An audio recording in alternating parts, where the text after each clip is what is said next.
So, hello, folks, and welcome to another episode from the Sales Chat Show, saleschatshow.com, driving your sales forward. In the virtual Sales Chat Show studio, I'm joined, as always, by Mr. Graham Jones and Mr. Phil Jessen, and I'm Simon Hazeldine. We will not allow anything, including COVID-19, to get in the way of recording our episodes for our fine listeners. And this episode is called How to Stop the C-Suite from Showing You the Door. So this is about how can we get into and successfully engage with some of the more senior stakeholders that will obviously be very influential in our existing client organizations, but also in prospective client organizations. And Phil, you're gonna kick us off, sort of position this, why it's important, etc. I think it's worth pointing out that some of our listeners will be frustrated by not being in the boardroom, the range of C-suites, as it were. So I think there are a number of things just to point out on that, and maybe come up with a few ideas between us to help people get into that elevated position and status. I think the provocative one-liner to start with is that if you're not in the boardroom, you are by definition going to be a supplier, not a partner. And there is more to be gained by being a partner with each of our customers than there is by being simply a supplier. So that's the big benefit statement on it.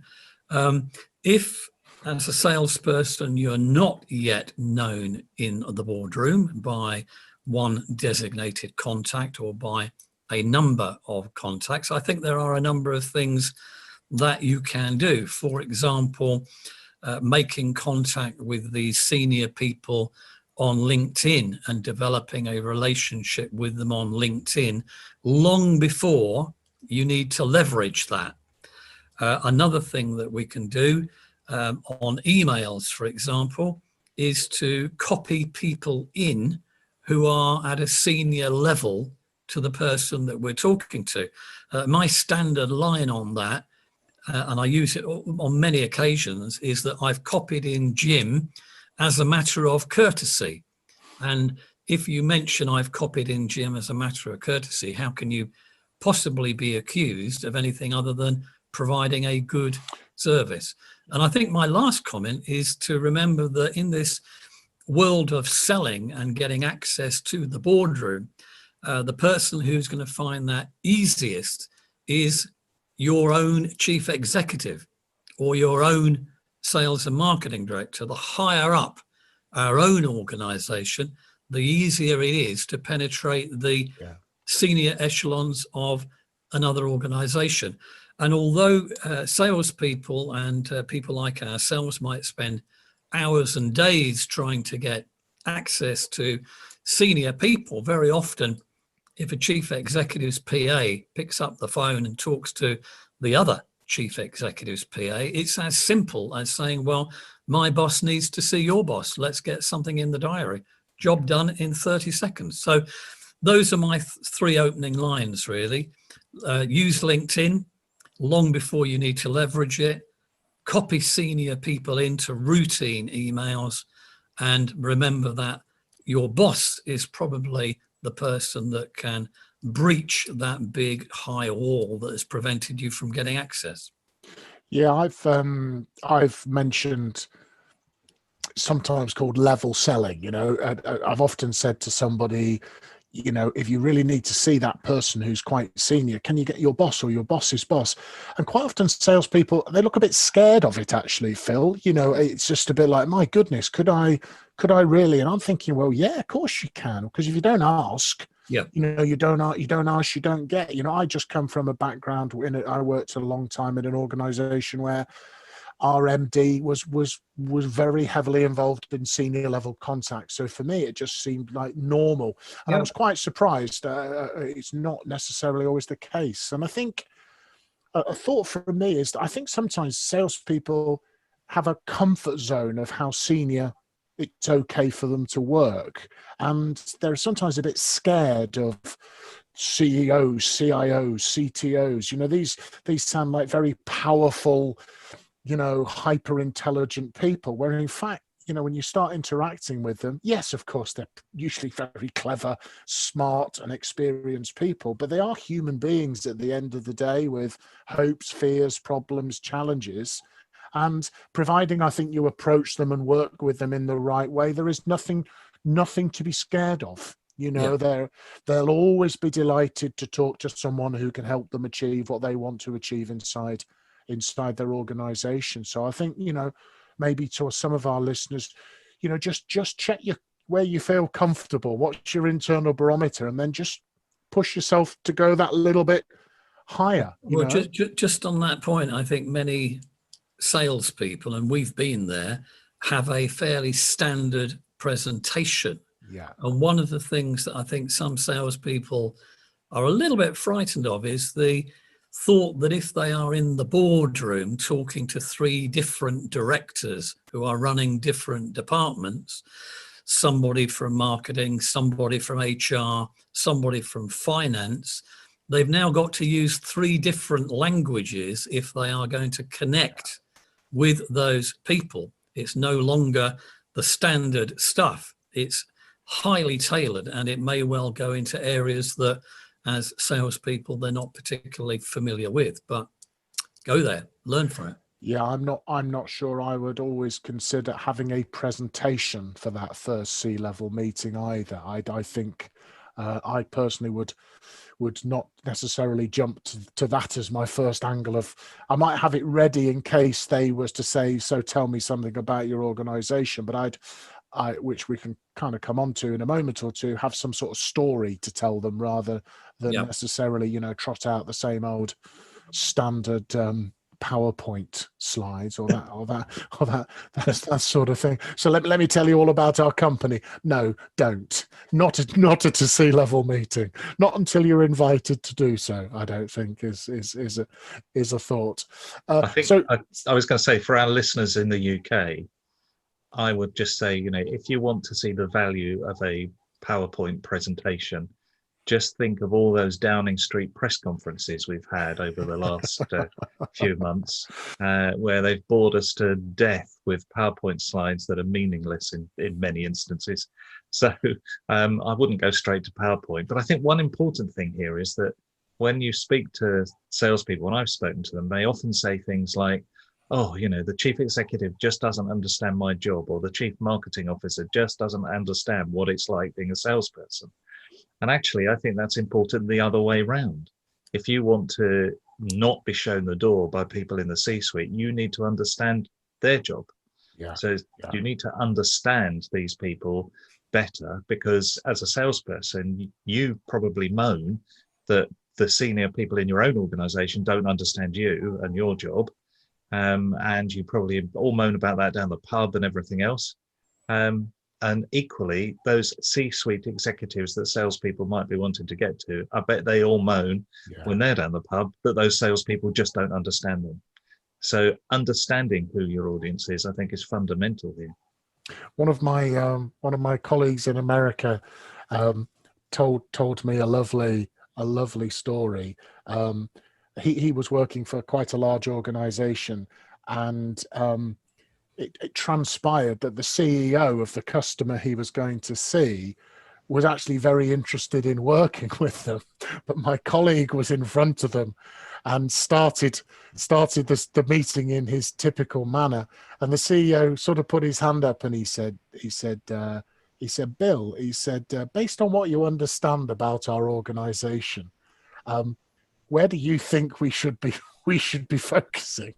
Because he couldn't answer. He said he completely fluffed it, and the CEO said, "Well, tell you what," he said, "why don't you go away and come back when you've had a little think about that," and took him out to his executive assistant, and then shut the door. And the executive assistant turned to my colleague and went, "Didn't go so well then, huh?" Like this. And she said, "Don't worry, he always gives people a second chance."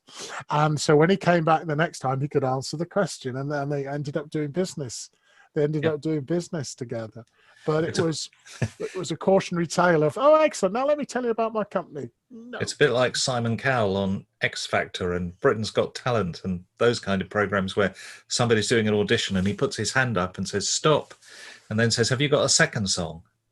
Because he's worked out that that song wasn't right for them and for what they were trying to do. And they go to the second one and he goes, yeah, well, that was better. So even people who you think of as being, ogres or not understanding actually do understand and do want you to succeed.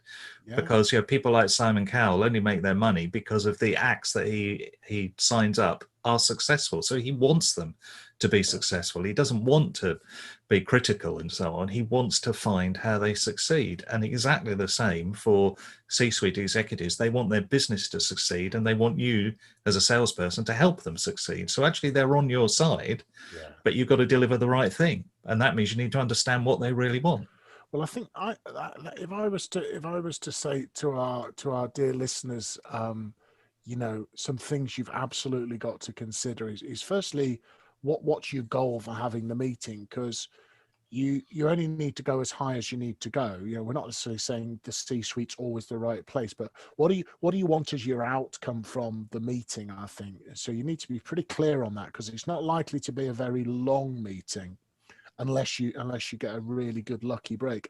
But then I think is do your research on their industry, their organization, and also on them as an individual person, because you've got to show that you really, really understand them. I heard a cautionary tale of one of my clients in the IT industry of an account manager who got in front of a CIO or a CTO and decided the opening question was, so what's keeping you awake at night, was his opening question to the CIO or the CTO, I forget which.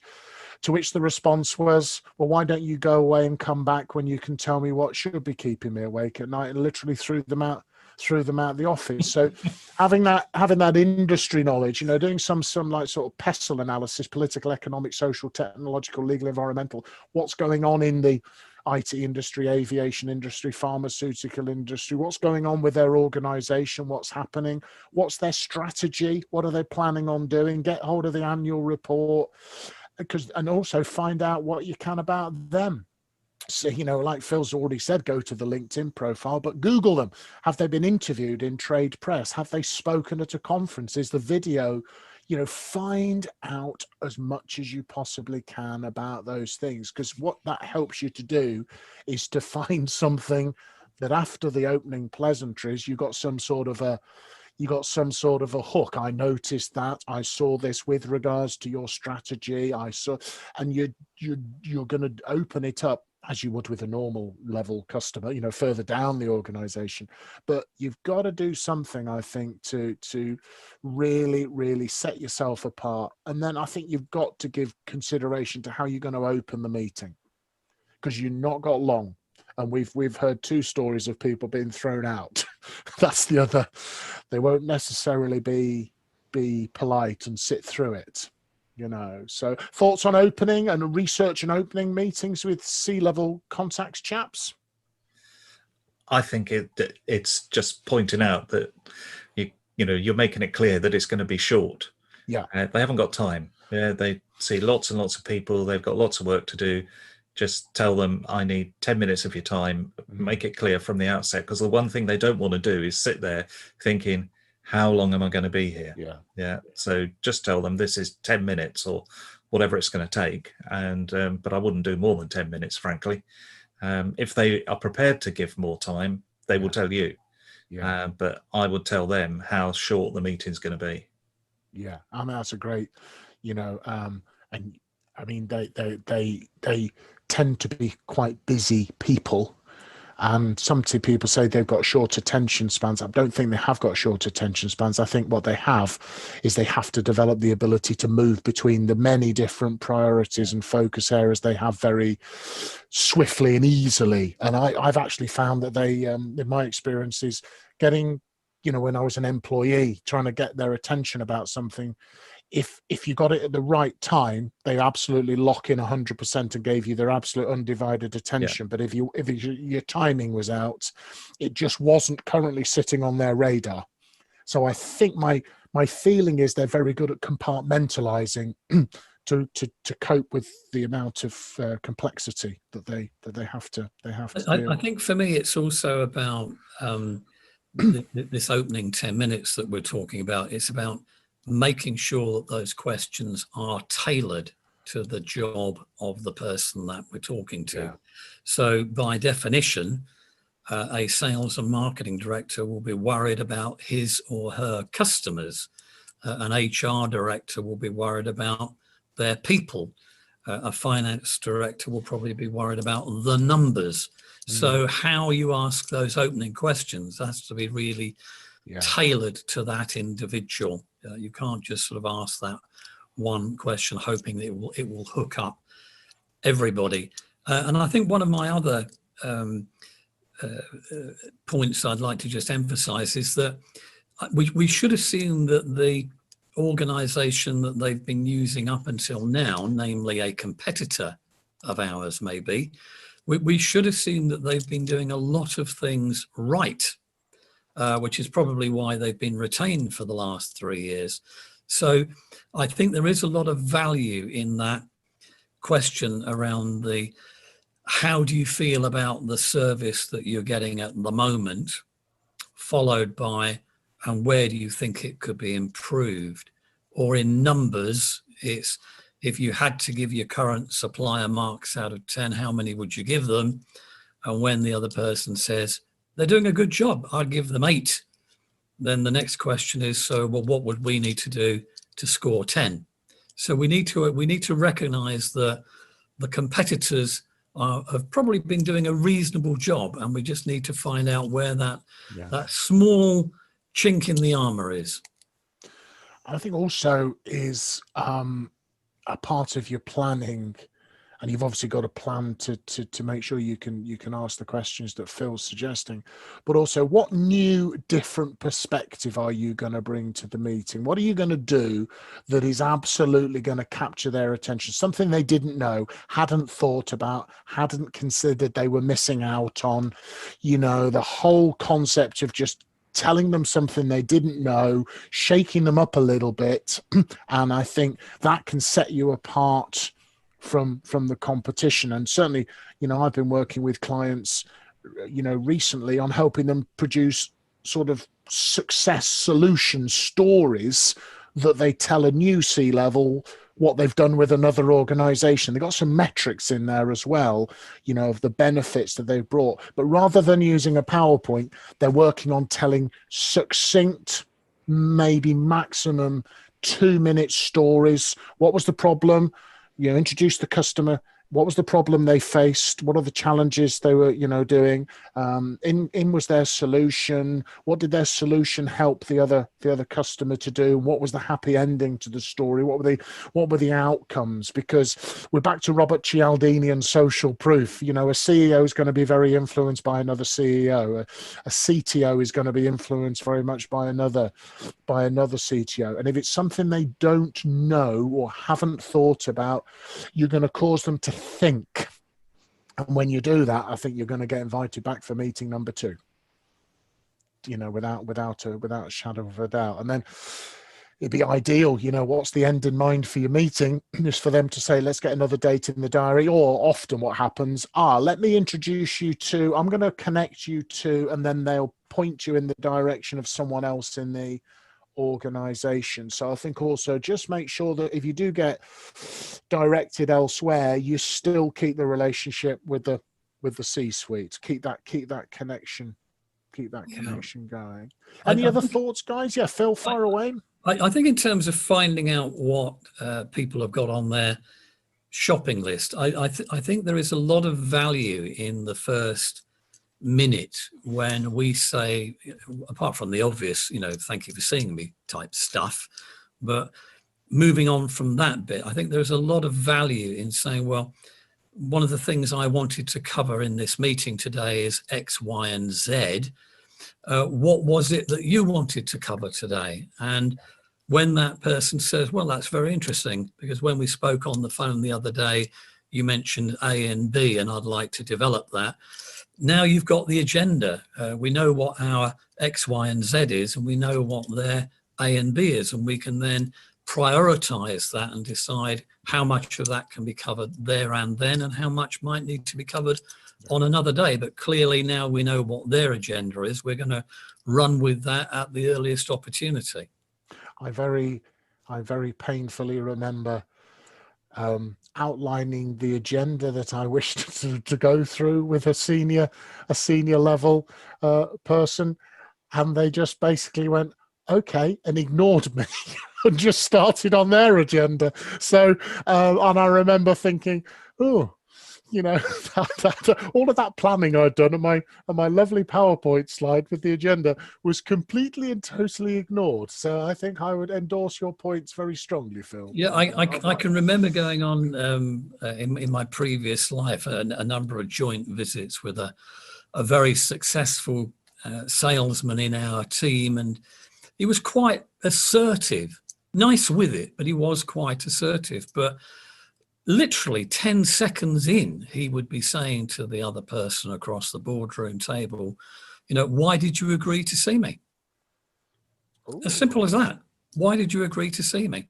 And that person would then come out with what was in the back of their mind that allowed them to allocate some diary time to see the salesperson now sat in front of them. I thought, well, full marks. It might sound a little bit blunt, but providing it's done in the right way, then nothing wrong with that.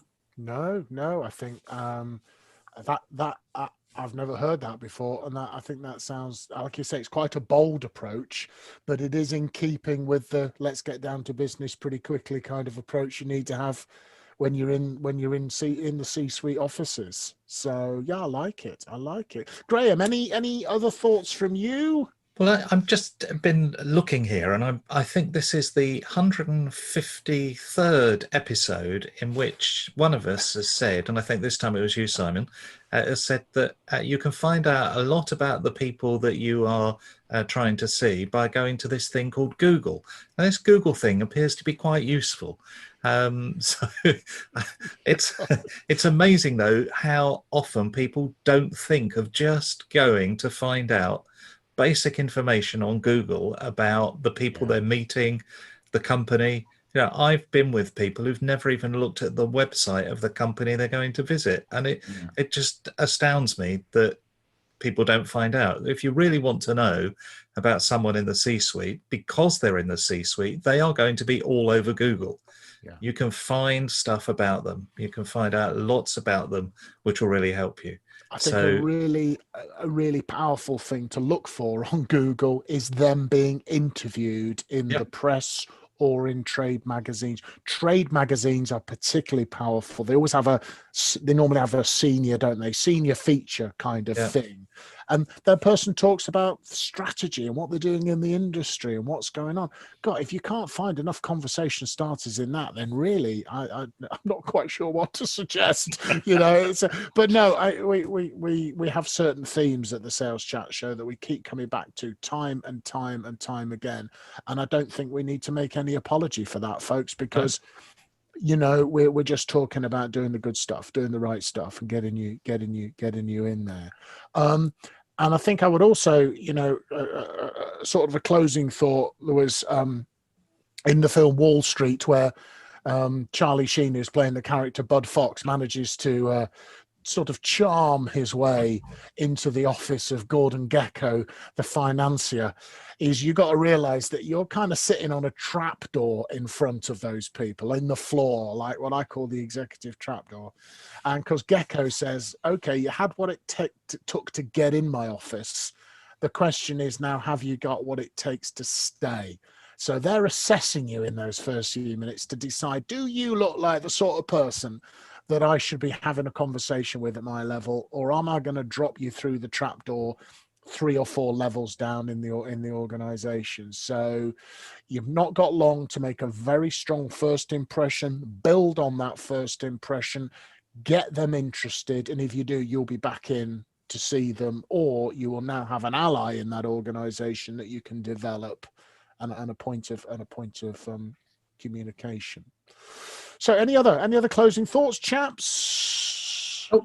Okay, we are good on that. So think about where your comfort zone is, folks, and maybe challenge yourself, because it will be a good idea. Get yourself up that corporate ladder, get inside some of those more senior meetings with those people, get yourself properly researched, properly prepared, and then absolutely go for it.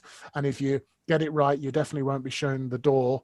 You'll be probably invited to come back in again. And don't forget to make sure you build extremely good relationships with their personal assistants and executive assistants, because they've kind of got the keys to the magic kingdom. So always treat those people with the utmost care and respect. So it's been Simon Hazeldine, Graham Jones, Phil Jessen for the Sales Chat Show. 160 plus episodes available on our website or from wherever you prefer to get your podcasts. We're on all the major podcast platforms. And in the meantime, we would just like to wish you good luck and good C-suite selling, folks.